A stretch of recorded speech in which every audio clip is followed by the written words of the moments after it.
Hello साथियों, आप लोग कैसे हैं? सब लोग मस्त होंगे। ये आज आपको मैं ये बताना चाहूँगा कि जो हाई स्कूल इंटर के बच्चों को बहुत बड़ी प्रॉब्लम होती है। जो प्रॉब्लम होती है, उस प्रॉब्लम के साथ ही आप लोगों को क्या करना है, कैसे होगा सिलेबस, कितने टाइम में कवर करना है, कितने टाइम में कवर नहीं हो जाना चाहिए, सिलेबस हो जाए तो क्या करना। मैंने आपको बताया है हर बार से अलग इस टाइम बैच पढ़ाया जाएगा आपको। और जिस तरह हम मेहनत करेंगे आपके सब्जेक्ट में, वैसे आपको भी मेहनत करना है। क्योंकि कारण यही बनता है कि बच्चे की समस्या आती है कि कहीं फिजिक्स में, केमिस्ट्री में, मैथ में, हिंदी, इंग्लिश, ये सब दिक्कतें इसलिए होती है क्योंकि आप उसको सही तरीके से अपनाना नहीं चाहते, सही तरह से पढ़ना नहीं, सही डील नहीं करते हो, या कोई टाइम नहीं देते, किसी को ज्यादा पढ़ लेते हैं, किसी कम पढ़ लेते हैं, किसी को कुछ। मतलब सबसे पहले ये देखें, सब्जेक्ट जो आपका है, चाहे सब्जेक्ट सारे पांचों बराबर होते हैं, अंक बराबर होते हैं, लेकिन कुछ ऐसा चीज सब्जेक्ट होते हैं जिसे हमारे समझ में नहीं आता है, तो उन्हें हमें कैसे गाइड करना चाहिए। कहने का मतलब जो सवाल हमारे सब्जेक्ट, जैसे कि मैंने मान लिया हमारा मैथ है, तो आपको पता है मैथ हम कितने टाइम में कवर कर सकते हैं, तो हम वो मैथ कितने टाइम में कवर कर सकते हैं उस टाइम को हम देखेंगे। अगर मान लीजिए हमने मान लिया कि बेटा अगर अगर हमने सोचा कि बेटा मैथ है हमारा, पहले नंबर का अगर मैथ है,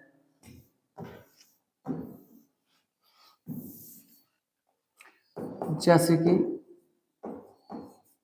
मैथ मैथ अगर हम कोई हमारा किसी बच्चे का ज्यादा फास्ट होता है, हो सकता है 2 घंटे से कवर कर ले, लेकिन मैं आपको बता रहा हूँ जो 12th का मैथ है या कोई सा भी मैथ है, बच्चे अपने अनुसार ही कवर करते हैं। लेकिन आप 2 से लगभग 3 घंटे या 2.5 घंटे, 2 घंटे तो नॉर्मली मैथ में देना चाहिए।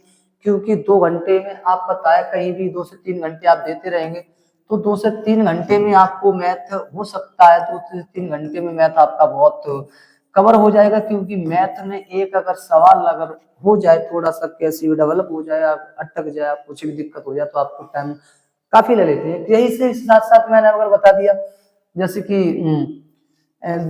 कि फिजिक्स है, आपका, तो फिजिक्स में भी देखो इसमें डेरिवेशन नहीं होती है, मैथ क्वेश्चन भी होते हैं, डेरिवेशन भी होती है, परिभाषा भी होती है, इसे कैसे गाइड करना है, आप कितने कितने टाइम देना है। तो इसमें भी आपको मैं बता रहा हूँ, अगर टॉपर बनने के लिए इसमें भी होता है आपका 2 से 3 घंटे, मतलब 2 घंटे तो मानी 2 घंटे मान लीजिए इसमें, चलो तो 2 घंटे में इसे हम आप गाइड कर सकते हैं। जैसे किसी में टाइम चला जाए, हो सकता है न्यूमेरिकल में टाइम चला जाए, तो ऐसे ही आपको इसी के, जैसे कि केमिस्ट्री है बेटा, केमिस्ट्री है, तो केमिस्ट्री जो है, इसमें फर्स्ट केमिस्ट्री में जो आपके कुछ न्यूमेरिकल है, वो न्यूमेरिकल किस पर्पज से है, न्यूमेरिकल को ही हम किस तरह करना चाहिए, वो भी आपको मैं से आपको 25 तारीख से ही आपका बैच चालू है, उसमें हमारी सारी सी बेसिक से चीज ले चलेंगे, जो कि आपको कुल मिला के सारा यही सब्जेक्ट समझ आया। कहने का मतलब ये भी आपने देख लिया, जैसे कि इसमें हम आप टाइम दे सकते हैं, मान लीजिए हम भी इसमें 1.5 से 2 घंटे करीब दे दें हम इसमें अभी, तो भी अच्छा खासा चलता रहेगा। क्योंकि सेकंड केमिस्ट्री तो आपकी केमिस्ट्री तो एक कार्बनिक, आप जानते हैं जो कार्बनिक रसायन होती है उसमें तो आपसे रिएक्शन चलता है, कार्बनिक रसायन होती है, कार्बनिक रसायन में ये होता है कि आप जैसे कि कार्बनिक रसायन में न्यूमेरिकल आ जाए, परिभाषा भी आ सकती है, कोई भी चैप्टर है, 5-5 चैप्टर रख दिए गए हैं, तो ये भी कोई नॉर्मल सी चीज है, इसे आप कर सकते हैं। ऐसे ही करके आप जैसे कि टाइम दे रहे हैं, जैसे कि आपने मान लिया हिंदी है बेटा, जैसे कि हिंदी है, और जिसको भी आप 1 से 1 घंटे दे दिया, जैसे कि आपने मान लिया अगला मान लीजिए इंग्लिश है, इससे भी आपने हम टाइम दे दिया। तो ऐसे करके कुछ सब्जेक्ट को ऐसे करके अगर टाइम देंगे, बिना टाइम के आप देखो कुछ नहीं कर सकते हैं। आपको पता है टाइम अलग अलग होना चाहिए, हर सब्जेक्ट का टाइम अलग होना चाहिए, कितने टाइम पढ़ना है, टाइम टेबल बिना टाइम टेबल पढ़ नहीं सकते हो। और जब आप टाइम टेबल के अनुसार पढ़ेंगे, जो आपके टीचर पढ़ा रहे हैं उनके अनुसार, तो आपको इतना अलग ही दिखाई पड़ेगा। मैंने आपको बता दिया और इसी के साथ साथ जल्दी से अपना बैच चालू हो जाएगा। 25 तारीख से कोई बच्चा लेट नहीं होना चाहिए, मैंने आपको बता दिया है। अच्छा, इसमें आपको एक चीज और बताऊंगा आप बच्चे, जैसे कि मान लिया आपने केमिस्ट्री के या फिजिक्स न्यूमेरिकल करें या थ्योरी पहले करें, इसमें बहुत बड़ी चर्चा चलती है। मैंने आपको बताया जो देखो केमिस्ट फिजिक्स होती है, जो फिजिक्स में न्यूमेरिकल भी होते हैं डेसिमल भी होती है। आप पहले डेसिमल लगाइए, न्यूमेरिकल की बात आए, न्यूमेरिकल तो आप अगर मैथ अच्छा तो लगा सकते हैं, लेकिन आप डेसिमल प्रति कवर हो जाना चाहिए। क्योंकि और जैसे जैसे आप जुड़ते जाएंगे वैसे आपको मैं बता रहा हूँ अच्छे मार्क्स पर प्रदर्शन पहुंच जाएंगे। क्योंकि आपको पता भी है कोई भी सब्जेक्ट हल्का नहीं है, और ज्यादा मैथ वाले ध्यान रखें, आपके सारे सब्जेक्ट तैयार हो जाएंगे। आपको मैंने बता दिया। आपका ये जो बायोलॉजी वाले हैं वो बायोलॉजी वाले देखिए, जो भी जैसे कि बायोलॉजी वाले हैं वो बायोलॉजी वाले अपना बायोलॉजी भी तैयार करें। बायोलॉजी भी कोई सब्जेक्ट छोटा नहीं है, इस तरह भी है। मतलब सब्जेक्ट को आप एक तरह से टाइम देना पड़ेगा, टाइम टेबल, और अभी से आप एक टाइम ऐसा बना लीजिए कि मुझे कितना पढ़ना है, कितना करना है।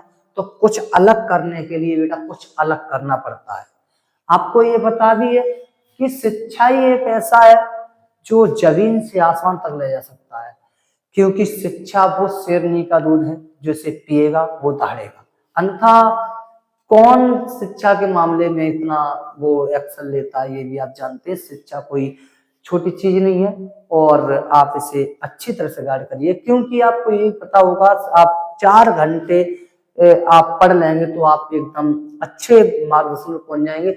लेकिन जब कुछ हमें दिक्कत होती है, या आपको बता दिया अभी नहीं पढ़ोगे, नहीं पढ़ना चाहते, हम ये कर लेंगे वो कर लेंगे, आप कर सब कुछ सकते हैं। लेकिन जब बच्चा कोई 4 घंटे नहीं पढ़ सकता है, तो आप एक बात बताइए, जब कोई बच्चा 4 घंटे नहीं पढ़ सकता है, तो ये बताइए उसी की जब टाइम आने पर वो क्या 12 घंटा ड्यूटी कर सकता है? कहीं भी कहीं मजूरी भी नहीं मिलेगी। 12 घंटा कहीं भी कोई 12 घंटा काम कर सकता है?